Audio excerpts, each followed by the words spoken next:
খুচুৰা বিক্ৰেতাৰ বাবে জমৰ দুৱাৰত পৰিণত হৈছে অসমৰ উৰণীয়া সেতুসমূহ।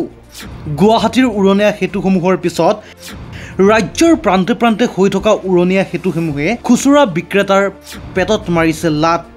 কমিছনৰ অংকতহে নিৰ্মাণ কৰি থকা হৈছে নেকি উৰণীয়া সেতুসমূহ?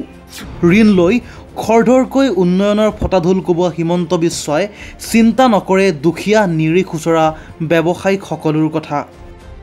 যান-জঁটৰ সমস্যাৰ কথা চিন্তা কৰি উৰণীয়া সেতু নিৰ্মাণৰ নামত কোটি কোটি টকা ঋণলৈ খুচুৰা বিক্ৰেতাৰ পেটত ভাত কাঢ়িব খুজিছে নেকি হিমন্ত বিশ্ব শৰ্মা নেতৃত্বাধীন চৰকাৰখনে? যোৰহাটত চৰকাৰে নিৰ্মাণ কৰিব ওলাইছে উৰণীয়া সেতু। যোৰহাটবাসীৰ কোনো ধৰণৰ মতামত নোলোৱাকৈ যোৰহাট চহৰৰ মাজমজিয়াত নিৰ্মাণ কৰিব ওলোৱা উৰণীয়া সেতুৱে কাল হ'ব নেকি খুচুৰা বিক্ৰেতাৰ? যোৰহাটত আম আদমি পাৰ্টিয়ে সংবাদমেলৰ জৰিয়তে কোনো ধৰণৰ পৰামৰ্শ নোলোৱাকৈ নিৰ্মাণ কৰিব ওলোৱা উৰণীয়া সেতুখনৰ বিৰুদ্ধে তীব্ৰ বিৰোধিতা কৰে।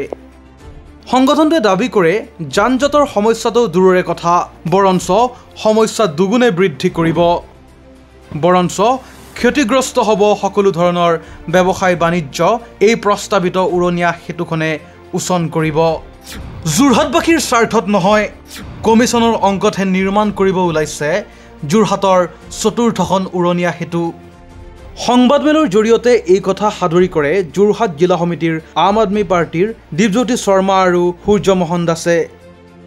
যোৰহাটৰ গৰিষ্ঠ সংখ্যক নাগৰিক আৰু ব্যৱসায়ীয়েও চৰকাৰৰ এই সিদ্ধান্তৰ বিৰোধিতা কৰে।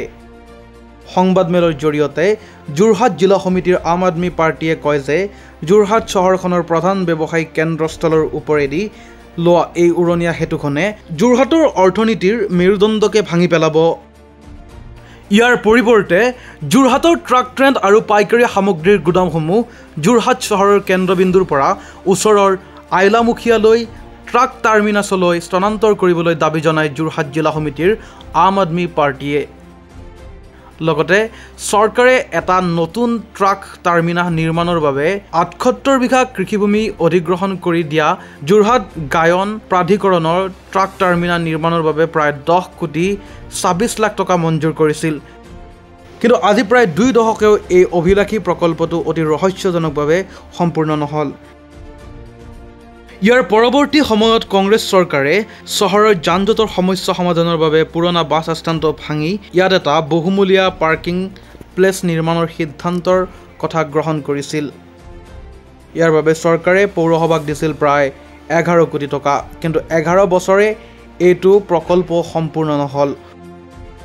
বৰ্তমান অৰ্ধনিৰ্মিত এই প্ৰকল্পটোৰ সন্মুখত পৌৰসভাই টিনৰ চালেৰে অস্থায়ী চক বজাৰ নিৰ্মাণ কৰি প্ৰকল্পটোৰ নিৰ্মাণ কাৰ্য চিৰদিনলৈ বন্ধ কৰি দিলে।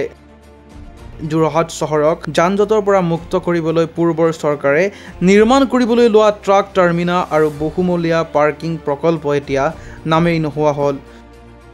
যোৰহাটৰ প্ৰশাসন কিংবা চৰকাৰে ইয়াৰ পিছত এইবাৰ চহৰখন ধ্বংস কৰি এখন উৰণীয়া সেতু নিৰ্মাণ কৰিবলৈ প্ৰস্তুতি চলাইছে বুলি মন্তব্য কৰে। News desk report, the opinion.